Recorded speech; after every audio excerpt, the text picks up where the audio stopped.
নমস্কাৰ প্ৰিয় দৰ্শক সকলোকে সুপ্ৰভাত জনাইছো আৰু আমাৰ চেনেললৈ আপোনাক স্বাগতম জনাইছো।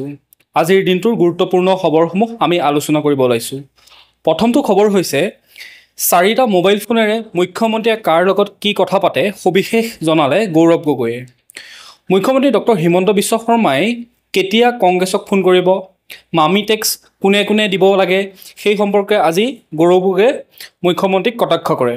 মুখ্যমন্ত্ৰী ডক্টৰ হিমন্ত বিশ্ব শৰ্মাৰ বিৰুদ্ধে সৰব হৈ পৰে প্ৰদেশ কংগ্ৰেছ কমিটিৰ সভাপতিগৰাকীয়ে।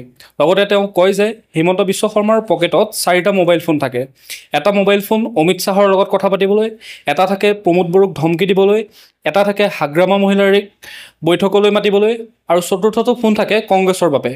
পৰৱৰ্তী সময়ত কংগ্ৰেছৰ নেতৃত্বত চৰকাৰ আহিলে ৰাহুল গান্ধীয়ে কৈছে যে অসমৰ জনসাধাৰণে তেওঁক জেইলৰ ভিতৰত দেখিবলৈ বিচাৰে। জেইলৰ পৰা পলাবলৈ পুনৰ কংগ্ৰেছৰ অন্তৰ্ভুক্ত হ'বলৈ গোপনে কংগ্ৰেছৰ লগত কথা পাতিবলৈ আনটো মোবাইল ফোন লগত ৰাখে বুলি তেওঁ মন্তব্য কৰে। দেওবাৰে বাক্সাৰ ককলাবাৰীত কংগ্ৰেছৰ জনসভাত অংশগ্ৰহণ কৰাৰ পিছত সাংবাদিকৰ আগত এইদৰে মন্তব্য কৰে অসম প্ৰদেশ কংগ্ৰেছ কমিটিৰ সভাপতি গৌৰৱ গগৈয়ে। এতিয়া আহিছোঁ আমি পৰৱৰ্তী খবৰটোলৈ। আমচুৰ সকিয়নিৰ মাজতে বিশ্বনাথত আজি চলিল প্ৰশাসনৰ বুলডোজাৰ। 175 বিঘা চৰকাৰী ভিজিআৰ ভূমিত চলিল প্ৰশাসনৰ উচ্ছেদ অভিযান। উচ্ছেদিতক শীঘ্ৰে পুনৰ সংস্থাপনৰ দাবী কৰে আমচুৱে। উৰিয়ামঘাটৰ পিছত এইবাৰ বিশ্বনাথত চলিল প্ৰশাসনৰ বুলডোজাৰ। দেওবাৰে পুৱা 8 বজাৰ পৰা বিশ্বনাথৰ ৰাজহ চক্ৰৰ বিষয়াৰ কাৰ্যালয়ৰ অন্তৰ্গত ননকে জাপৰিগুৰিত থকা 175 বিঘা চৰকাৰী ভিজিআৰ ভূমি চলিল উচ্ছেদ অভিযান। এই ভূমিত বাস কৰি আছিল 307টা পৰিয়াল আৰু পুৱাই 20খন এক্সকেভেটৰ 10খন ট্ৰেক্টৰ লৈ উক্ত স্থানত উপস্থিত হয় প্ৰশাসনৰ লোক। স্থানীয় লোকে জনোৱা মতে পূৰ্বে এই গাঁৱৰ লোকসকল বালিডুবি নামৰ এখন গাঁৱত আছিল, কিন্তু গৰাখহনীয়াৰ কবলত পৰি 40 বছৰ পূৰ্বে লোকসকলে এই স্থানলৈ আহিছিল আৰু ইয়াত এখন গাঁও স্থাপন কৰিছিল বুলি স্থানীয় লোকসকলে মন্তব্য কৰে। এতিয়া আহিছোঁ আমি পৰৱৰ্তী খবৰটোলৈ। চৰকাৰী ধনেৰে যেন পকেট নভৰে একাংশ চৰকাৰী কৰ্মচাৰী, অবাধে চলাই গৈছে উৎকোচৰ বেহা। নগাঁৱৰ মহাফেজখানাত উৎকোচৰ অভিযোগ। মহিলা কৰ্মচাৰীয়ে উৎকোচ বিচৰাৰ দৃশ্য মোবাইলৰ কেমেৰাত বন্দী কৰিলে ভুক্তভোগী ৰাইজে। টকা নিদিলে কোনো কামেই নহয় নগাঁও মহাফেজখানাত। নথি বিচৰাৰ নামত লাগে উৎকোচ, আকৌ নথি প্ৰদানৰ নামতো দিব লাগে উৎকোচ, নহ'লে কোনো কামেই কৰি নিদিয়ে একাংশ চৰকাৰী কৰ্মচাৰীয়ে। নগাঁৱৰ মহাফেজখানাৰ একাংশ কৰ্মচাৰীৰ বিৰুদ্ধে এনে অভিযোগ দীৰ্ঘদিনৰ পৰাই চলি আহিছে, কিন্তু শেহতীয়াকৈ নগাঁও জিলা আয়ুক্ত হিচাপে যোগদান কৰাৰ পাছতে উৎকোচৰ বিৰুদ্ধে ৰাইজক সজাগ হোৱাৰ লগতে উৎকোচ বিচৰাৰ প্ৰমাণ সংগ্ৰহ কৰিবলৈ দেৱাশীষ শৰ্মাই ৰাইজক আহ্বান জনাইছিল। এই আহ্বান জনোৱাৰ পাছতে এগৰাকী ভুক্তভোগীয়ে মোবাইলত বন্দী কৰিলে এগৰাকী কৰ্মচাৰীয়ে উৎকোচ বিচৰাৰ এক দৃশ্য, আৰু এই দৃশ্য বৰ্তমান ছ'চিয়েল মিডিয়াত ভাইৰেল হৈ আছে। এতিয়া আহিছোঁ আমি পৰৱৰ্তী খবৰটোলৈ। 3 বছৰত হ্ৰাস 13.45 বৰ্গ কিলোমিটাৰ বনভূমি। অব্যাহত আছে উচ্ছেদ অভিযান। দেশৰ আন ৰাজ্যৰ তুলনাত অসমত হ্ৰাস পাইছে বনভূমি, বৃদ্ধি পাইছে বন্যপ্ৰাণী আৰু মানুহৰ সংঘাত। 5 বছৰত হাতীৰ আক্ৰমণত 383 জন লোকৰ মৃত্যু হয়। ৰাজ্যজুৰি হিমন্ত বিশ্ব শৰ্মা চৰকাৰে অবাধে বেদখলৰ বিৰুদ্ধে উচ্ছেদ অভিযান চলাই আছে। বিশেষকৈ বনভূমি বেদখলমুক্ত কৰাৰ বাবে চৰকাৰখনে জোৰদাৰ অভিযান চলাই আছে। ইতিমধ্যে চৰকাৰখনে বহু পৰিয়ালৰ বনাঞ্চলৰ ভূমি বেদখলমুক্ত কৰিবলৈও সক্ষম হৈছে, যদিও এতিয়াও বহু পৰিমাণৰ মাটি বেদখল হৈয়ে আছে। লক্ষণীয় বিষয়টো হ'ল যে ৰাজ্যখনত যথেষ্ট পৰিমাণে হ্ৰাস পাইছে বনভূমি। ৰাজ্যৰ বিভিন্ন প্ৰান্তত বনভূমি দখল কৰাসকলৰ বিৰুদ্ধে ৰাজ্য চৰকাৰে কঠোৰ স্থিতি গ্ৰহণ কৰাৰ সময়তে বনভূমি হ্ৰাস পোৱাৰ তথ্য প্ৰকাশ পায় খোদ কেন্দ্ৰীয় চৰকাৰে। সংসদৰ চলিত অধিৱেশনত পৰিৱেশ, বন আৰু জলবায়ু পৰিৱৰ্তন দপ্তৰৰ ৰাজ্যমন্ত্ৰী কীৰ্তিবৰ্ধন সিঙে প্ৰকাশ কৰে এই তথ্য।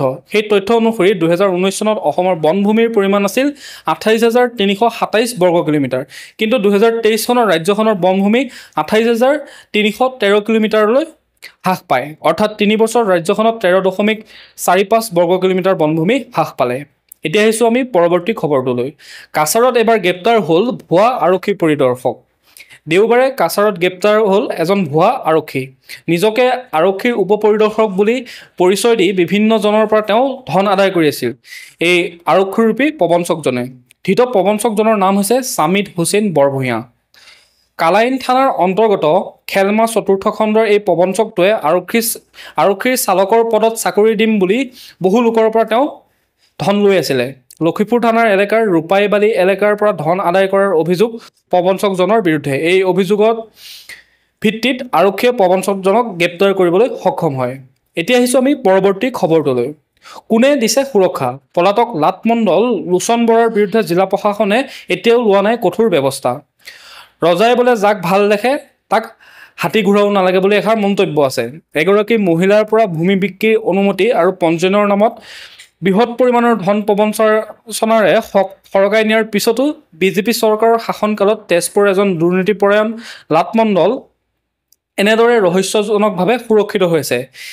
মুখ্যমন্ত্ৰী ডক্টৰ হিমন্ত বিশ্ব শৰ্মাই দুৰ্নীতিৰ বিৰুদ্ধে শূন্য সহনশীলতাৰ কথা ৰাজহুৱাভাৱে সভাই সমিতিয়ে সকলোতে কৈ অহাৰ সময়তে অবাধ দুৰ্নীতিৰ ভূস্বৰ্গত পৰিণত হৈছে তেজপুৰ সদৰ ৰাজহ চক্ৰ বিষয়াৰ কাৰ্যালয়টো। অসম চৰকাৰে ৰাজহ বিভাগৰ সকলো নীতি নিৰ্দেশনা সম্পূৰ্ণৰূপে উলংঘা কৰি তেজপুৰ চক্ৰ বিষয়াৰ কাৰ্যালয়ৰ একাংশ বিষয়া কৰ্মচাৰীয়ে ক্ষমতাৰ ৰাগিত অন্ধ হৈ বিগত বহুদিন ধৰি ব্যাগুম কেলেংকাৰী সংঘটিত কৰি অহাৰ পিছতো শোণিতপুৰ জিলাৰ প্ৰশাসনে এতিয়ালৈকে কোনো কঠোৰ ব্যৱস্থা কিয় গ্ৰহণ কৰা হোৱা নাই সেয়াহে ৰহস্যজনক হৈ পৰিছে। এতিয়া আহিছোঁ আমি পৰৱৰ্তী খবৰটোলৈ। এইবাৰ একেলগে ব্ৰহ্মপুত্ৰত ডুব গ'ল দুখনকৈ নাও। মানকাছাৰ বাংলাদেশ সীমান্তৱৰ্তী কুকুৰাডাঙাত জলসম্পদ বিভাগে চলাই থকা খহনীয়া প্ৰতিৰোধৰ বাবে অনা দুখনকৈ মাটি ভৰ্তি নাও ব্ৰহ্মপুত্ৰত বুৰ গৈ শ্ৰমিকৰ মাজত হাহাকাৰ পৰিস্থিতিৰ সৃষ্টি হয়।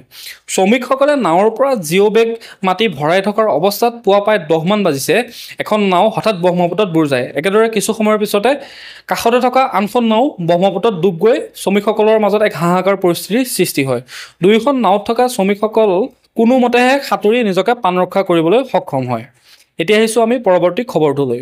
দক্ষিণ শালমৰাৰ ভাৰত আৰু বাংলাদেশ সীমান্তত 13টা চোৰাং পশুধন জব্দ কৰা হয়। দক্ষিণ শালমৰা আৰু মানকাছাৰ জিলাত পুনৰ বৃদ্ধি পাবলৈ ধৰিছে পশুধনৰ চোৰাং কাৰবাৰ।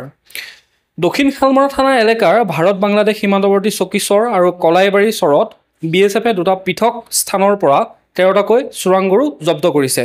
প্ৰাপ্ত বাতৰি মতে সীমান্তত টহলদাৰী 150 নং বেটেলিয়ন BSFে চকীচৰ সীমান্তৰ পৰা 11টা চোৰাং গৰু জব্দ কৰাৰ লগতে কলাইবাৰী চৰ সীমান্তৰ পৰা 11টাকৈ পশুধন জব্দ কৰা হৈছে বুলি জানিব পৰা গৈছে।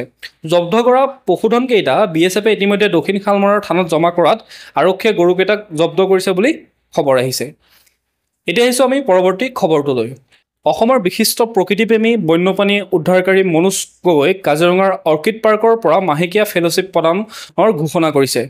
কাজিৰঙাৰ অৰ্কিড পাৰ্ক জীয়াই থকালৈকে আৰু মনোজ গগৈয়ে বন্যপ্ৰাণী উদ্ধাৰ অভিযানৰ যি সেৱা সেই শুশ্ৰূষা কৰি যোৱালৈকে কাজিৰঙাৰ মনোজ গগৈলৈ উদ্যান কৰ্তৃপক্ষই দিব 10,000কৈ টকা। এই কথা ঘোষণা কৰে অখিল গগৈয়ে।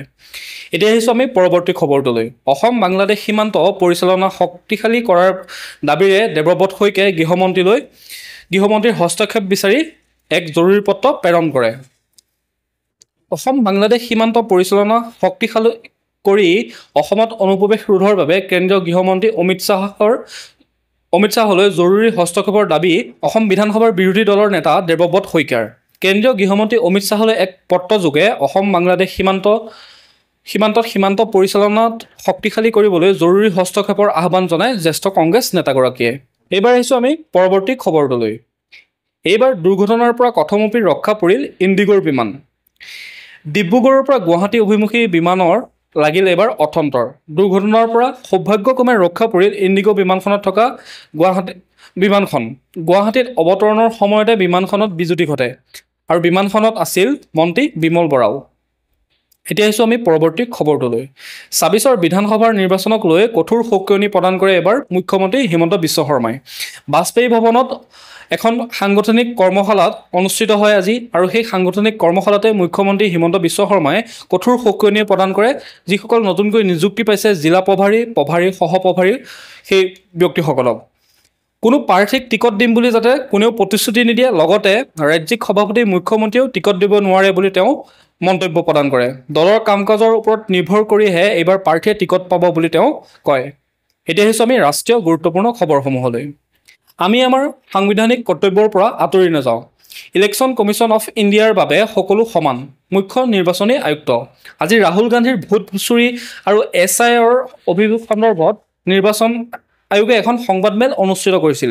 কংগ্ৰেছ নেতা ৰাহুল গান্ধীয়ে ভোট চুৰি আৰু SIR সন্দৰ্ভত অভিযোগ সন্দৰ্ভত নতুন দিল্লীত অনুষ্ঠিত সংবাদমেলৰ সময়ত নিৰ্বাচন আয়োগে কয় যে তেওঁ শাসকীয় দলৰো নহয় আৰু বিৰোধী দলৰো নহয়। আমি আমাৰ সাংবিধানিক কৰ্তব্যৰ পৰা পিছুৱাই নাযাওঁ।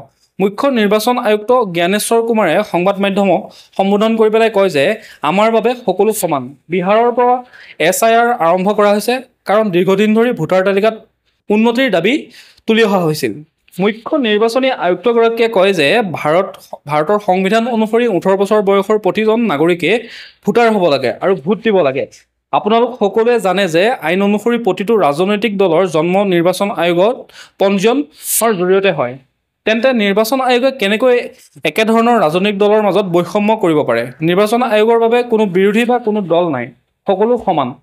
যিকোনো ৰাজনৈতিক দলেই নহওক কিয় নিৰ্বাচন আয়োগে নিজৰ সাংবিধানিক কৰ্তব্যৰ পৰা আঁতৰি নাযায় বুলি তেওঁ মন্তব্য প্ৰদান কৰে। লগতে তেওঁ কয় যে নিৰ্বাচন আয়োগৰ দুৱাৰ সদায় সকলোৰে বাবে সমানে মুকলি আছে। ভূমি পৰ্যায়ত সকলো ভোটাৰ, সকলো ৰাজনৈতিক দল আৰু সকলো বুথ পৰ্যায়ৰ বিষয়ে একেলগে স্বচ্ছভাৱে কাম কৰি আছে, ভেৰিফিকেশ্যন কৰি আছে, স্বাক্ষৰ কৰি আছে আৰু লগতে ভিডিঅ' প্ৰশংসাপত্ৰ দি থকা হৈছে। নিৰ্বাচন আয়ুক্তগৰাকীয়ে আৰু কয় যে এই পৰীক্ষিত নথিপত্ৰ ৰাজনৈতিক দলসমূহৰ জিলা সভাপতি আৰু তেওঁলোকে মনোনীত কৰা BLO সকলৰ প্ৰশংসাপত্ৰসমূহ হয়, নিজৰ ৰাজ্যিক পৰ্যায়ত বা ৰাষ্ট্ৰীয় পৰ্যায়ত নেতাসকলৰ ওচৰলৈ যোৱা নাই। ভূমিৰ বাস্তৱতাক আওকাণ কৰি বিভ্ৰান্তি বিয়পোৱাৰ প্ৰয়াস কৰা হৈছে বুলি নিৰ্বাচন আয়ুক্তগৰাকীয়ে মন্তব্য প্ৰদান কৰে। সত্য কথাটো হ'ল যে বিহাৰৰ SIR সম্পূৰ্ণ সফল কৰিবলৈ সকলো দলে দায়বদ্ধ। চেষ্টা আৰু কঠোৰ পৰিশ্ৰমেহে এই প্ৰচেষ্টাক সফল কৰি তুলিব। যেতিয়া বিহাৰৰ 7 কোটিৰো অধিক ভোটাৰে নিৰ্বাচন আয়োগৰ সৈতে থিয় দিছে, তেতিয়া নিৰ্বাচন আয়োগৰ বিশ্বাসযোগ্যতা বা ভোটাৰৰ বিশ্বাসযোগ্যতাক লৈ প্ৰশ্ন উত্থাপন হ'ব নোৱাৰে বুলি তেওঁ মন্তব্য প্ৰদান কৰে। এইবাৰ আহিছোঁ আমি পৰৱৰ্তী খবৰটোলৈ। এইবাৰ অভাৱনীয় হাৰত বৃদ্ধি পাইছে চাউলৰ দাম। বাংলাদেশে প্ৰত্যাহাৰ কৰিলে চাউলৰ ওপৰত আৰোপ কৰা 20% আমদানি শুল্ক। ভাৰতীয় ব্যৱসায়ীৰ মাজত বাংলাদেশলৈ চাউল ৰপ্তানিৰ হেতা পৰা। ভাৰতত 14% পৰ্যন্ত বৃদ্ধি চাউলৰ দাম। এতিয়া এই সিদ্ধান্তই ভাৰতত চাউলৰ দাম অধিক বৃদ্ধি কৰিব বুলি আশংকা কৰা গৈছে। এইবাৰ আহিছোঁ আমি পৰৱৰ্তী খবৰলৈ। এইবাৰ NDAৰ উপৰাষ্ট্ৰপতি পদৰ প্ৰাৰ্থীৰ নাম ঘোষণা কৰা হয়। CP ৰাধাকৃষ্ণনৰ নাম ঘোষণা কৰা হৈছে উপৰাষ্ট্ৰপতি পদৰ বাবে। NDAৰ BJPৰ ৰাষ্ট্ৰীয় সভাপতি JP নাড্ডাই এই কথা ঘোষণা কৰে। বৰ্তমান মহাৰাষ্ট্ৰৰ ৰাজ্যপাল হৈছে CP ৰাধাকৃষ্ণন। এইবাৰ আহিছোঁ আমি পৰৱৰ্তী খবৰটোলৈ। স্বদেশত উপস্থিত শুভাংশু শুক্লা। বিমানবন্দৰত তেওঁক উষ্ম আদৰণি জনোৱা হয়। দিল্লীৰ ইন্দিৰা গান্ধী আন্তঃৰাষ্ট্ৰীয় বিমানবন্দৰত মহাকাশচাৰী শুভাংশু শুক্লাক উষ্ম আদৰণি জনোৱা হয়। মহাকাশৰ পৰা উভতি অহাৰ পিছত প্ৰথমবাৰলৈ স্বদেশত উপস্থিত হয় মহাকাশচাৰী শুভাংশু শুক্লা। আন্তঃৰাষ্ট্ৰীয় মহাকাশ কেন্দ্ৰৰ ঐতিহাসিক ভ্ৰমণৰ অন্তত দেওবাৰে পুৱা ভাৰতলৈ উভতি আহে শুক্লা। সেই সময়তে ইন্দিৰা গান্ধী আন্তঃৰাষ্ট্ৰীয় বিমানবন্দৰত মহাকাশচাৰীগৰাকীক উষ্ম আদৰণি জনোৱা হয়। বিগত এবছৰ ধৰি এক্সিয়ম 4 অভিযানৰ বাবে আমেৰিকাত প্ৰশিক্ষণত থকা ভাৰতীয় মহাকাশচাৰীগৰাকীক বিমানবন্দৰত আদৰণি জনাইছে কেন্দ্ৰীয় মন্ত্ৰী জিতেন্দ্ৰ সিং, দিল্লীৰ মুখ্যমন্ত্ৰী ৰেখা গুপ্তা, ইছৰোৰ অধ্যক্ষ V নাৰায়ণে। শুক্লাৰ সহযোগী মহাকাশচাৰী প্ৰশান্ত বালকৃষ্ণ নায়াৰো স্বদেশলৈ উভতি আহিছে। শুক্লাই প্ৰধানমন্ত্ৰী নৰেন্দ্ৰ মোদীক সাক্ষাৎ কৰাৰ পিছত গৃহ চহৰ লক্ষ্ণৌলৈ যাত্ৰা কৰাৰ সম্ভাৱনা আছে। 22-23 আগষ্টত ৰাষ্ট্ৰীয় মহাকাশ দিৱস উদযাপনৰ সময়ত তেওঁ দিল্লীলৈ পুনৰ অহাৰ সম্ভাৱনা ব্যক্ত কৰে। এতিয়া আহিছোঁ আমি পৰৱৰ্তী খবৰটোলৈ। ভোট অধিকাৰৰ যাত্ৰা। বিহাৰৰ পৰাই বিৰোধী মিত্ৰজোঁটৰ হুংকাৰ। SIRকে ধৰি BJP আৰু নিৰ্বাচন আয়োগৰ ভোট চুৰিৰ বিৰুদ্ধে ইণ্ডিয়া ব্লকে ৰাহুল গান্ধীৰ নেতৃত্বত আৰম্ভ কৰিছে এক বিশেষ যাত্ৰা। কংগ্ৰেছ নেতা ৰাহুল গান্ধীয়ে দেওবাৰে বিহাৰৰ সাসাৰামৰ পৰা ভোট অধিকাৰ যাত্ৰা আৰম্ভ কৰে। বিহাৰত নিৰ্বাচন আয়োগে চলাই থকা SIR অনিয়ম আৰু ভোট চুৰিৰ বিৰুদ্ধে প্ৰতিবাদস্বৰূপে এই যাত্ৰা আৰম্ভ কৰা হৈছে। ৰাহুল গান্ধীয়ে লগতে ইংগিত দিছে যে এই যাত্ৰা কেৱল বিহাৰতে সীমাবদ্ধ নাথাকে, প্ৰয়োজন হ'লে আন ৰাজ্যতো আৰম্ভ কৰা হ'ব বুলি তেওঁ মন্তব্য কৰে। 16 দিনীয়া 1300 কিলোমিটাৰৰ এই যাত্ৰাই প্ৰায় 118টা বিধানসভা সমষ্টিক সামৰি ল'ব। 20খনতকৈ অধিক জিলাক অতিক্ৰম কৰি 1 ছেপ্টেম্বৰত ৰাজহুৱা সভাৰে পাটনাত এই যাত্ৰাৰ সামৰণি পৰিব। ৰাহুল গান্ধীয়ে মন্তব্য কৰে যে সমগ্ৰ লোকসভা আৰু বিধানসভা নিৰ্বাচনত ভোট চুৰি হৈ আছে।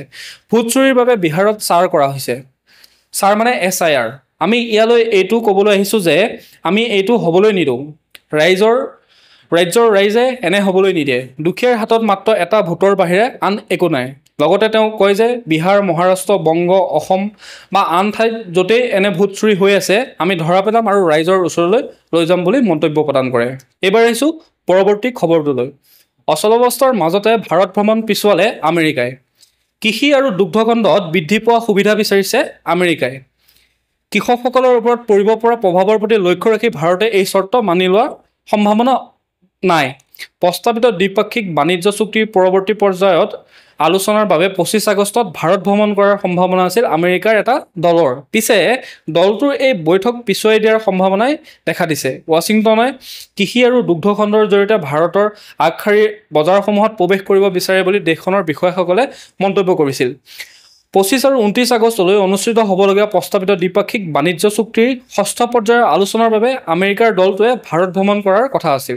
এগৰাকী বিষয়াৰ উদ্ধৃতিৰে PTIয়ে কয় যে এই ভ্ৰমণৰ সময় পুনৰ নিৰ্ধাৰণ কৰাৰ সম্ভাৱনা আছে। এতিয়া আহিছোঁ আমি পৰৱৰ্তী খবৰটোলৈ। সেনাৰ মহানুভৱতা। 8 বছৰৰ পিছত মাত ওলাল অক্ষয়ৰ। দেশমাতৃক সুৰক্ষা দিয়াই নহয়, সাধাৰণ নাগৰিকৰ প্ৰতিটো সমস্যা সমাধানত গুৰুত্বপূৰ্ণ ভূমিকা আছে সেনাৰ। তাৰে অন্যতম নিদৰ্শন দেখা গ'ল জম্মু কাশ্মীৰত। ভাৰতীয় সেনাৰ এগৰাকী চিকিৎসকৰ বাবে নতুন জীৱন পালে জম্মু কাশ্মীৰৰ কাঠুৱাৰৰ এজন কিশোৰে। 8 বছৰ ধৰি এই কিশোৰজনৰ মাত ওলোৱা নাছিল। সাধাৰণ নাগৰিকৰ প্ৰতি সেনাৰ দায়িত্ব আৰু মহানুভৱতাৰ অন্যতম নিদৰ্শন এই ঘটনা। দুগন হাইস্কুলৰ 3য় শ্ৰেণীৰ ছাত্ৰ আছিল অক্ষয় শৰ্মা। জন্মগতভাৱে ওঁঠ ফটা অক্ষয়ৰ 3 বছৰ বয়সতে ওঁঠ আৰু তালুৰ অস্ত্ৰোপচাৰ হৈছিল। কিন্তু তাৰ পিছতো কথা ক'ব পৰা নাছিল অক্ষয়ে। ভাৰতীয় সেনাবাহিনীত অসামৰিক শ্ৰমিক হিচাপে কাম কৰা তেওঁৰ পিতৃ মাতৃয়ে অধিক চিকিৎসাৰ বাবে খৰচ বহন কৰিব নোৱাৰি পুত্ৰৰ মাত শুনাৰ আশা পাই এৰিয়ে দিছিল। তাৰ পিছতে কিশোৰজনৰ জীৱনলৈ আহি এটা টাৰ্ণিং পইণ্ট। 2 মাহ পূৰ্বে অঞ্চলটোত কৰ্মৰত সেনাবাহিনীৰ চিকিৎসক কেপ্টেইন সৌৰভ চালুখে অক্ষয়ক লগ পালে আৰু দুৰ্গম গাঁওখনত এনে কোনো সুবিধা নথকাৰ বাবে শিশুটিক প্ৰশিক্ষণ দি কথা ক'বলৈ সহায় কৰাৰ দায়িত্ব ল'লে। পৰৱৰ্তী 8 সপ্তাহত চিকিৎসকগৰাকীয়ে নিজৰ কৰ্তব্যৰ সময়ৰ পৰা 2-3 ঘণ্টাকৈ সময় উলিয়াই অক্ষয়ক প্ৰশিক্ষণ দিবলৈ আৰম্ভ কৰিছিল। প্ৰতিৰক্ষা PRO লেফটেনেণ্ট কৰ্ণেল সুনীল ৱাৰ্টালৰ মতে এই প্ৰশিক্ষণ আৰম্ভ হৈছিল সাধাৰণ গাৰ্গল, জিভা আৰু মুখৰ ব্যায়ামৰ পৰা আৰম্ভ কৰি নাক আৰু মৌখিক ভাষাৰ পাৰ্থক্য, লেবিয়াল আৰু তালুৰে কথা কোৱা আৰু শেষত ডিঙিৰ শব্দৰ অনুশীলনলৈ এই প্ৰশিক্ষণ আগবাঢ়িছিল।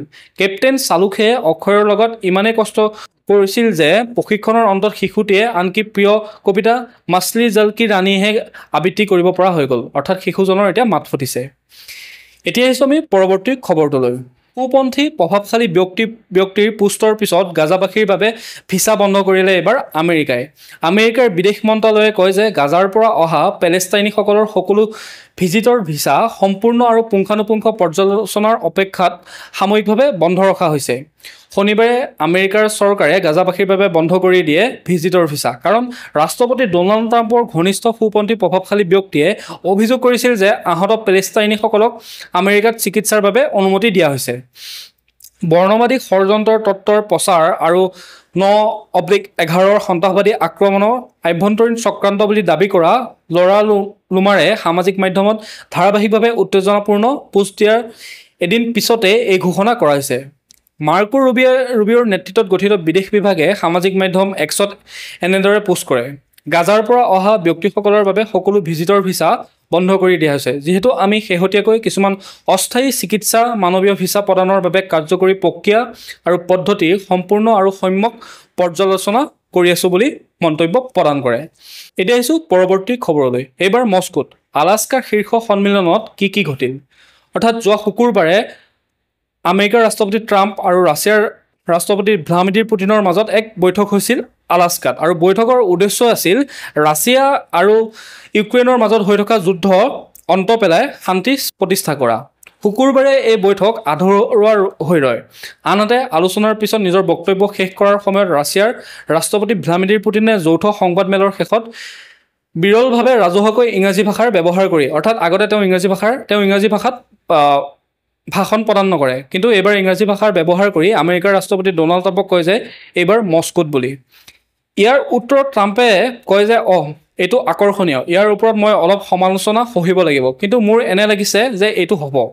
প্ৰায় 3 ঘণ্টীয়া বৈঠকৰ অন্তত ইউক্ৰেইনত ৰাছিয়াৰ যুদ্ধ অন্ত পেলোৱাৰ বাবে পুটিনৰ সৈতে চুক্তি কৰাত ব্যৰ্থ হয় ট্ৰাম্প। ইয়াৰ লগে লগে ৰক্তপাত আৰম্ভ কৰা মানুহ এজনৰ বাবে ৰেড কাৰ্পেট পাৰি দিয়াৰ পিছতো ৰক্তপাত বন্ধ কৰাৰ বাবে এতিয়ালৈকে লোৱা আটাইতকৈ উল্লেখযোগ্য পদক্ষেপটো ব্যৰ্থ হয়।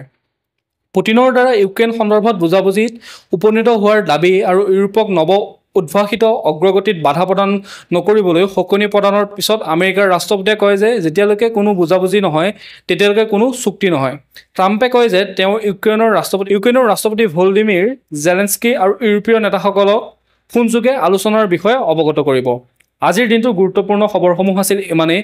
যদি আপোনালোকে এতিয়াও আমাৰ চেনেলটো ছাবস্ক্ৰাইব কৰা নাই তেতিয়াহ'লে আমাৰ চেনেলটো ছাবস্ক্ৰাইব কৰি ল'ব, লগতে ন'টিফিকেশ্যন বেল আইকনটো প্ৰেছ কৰি ল'ব যাতে ডেইলি নিউজৰ আপডেটসমূহ পাই থাকে। লগতে ভিডিঅ'টো যদি ভাল পাইছে এটা লাইক কৰিব। ধন্যবাদ।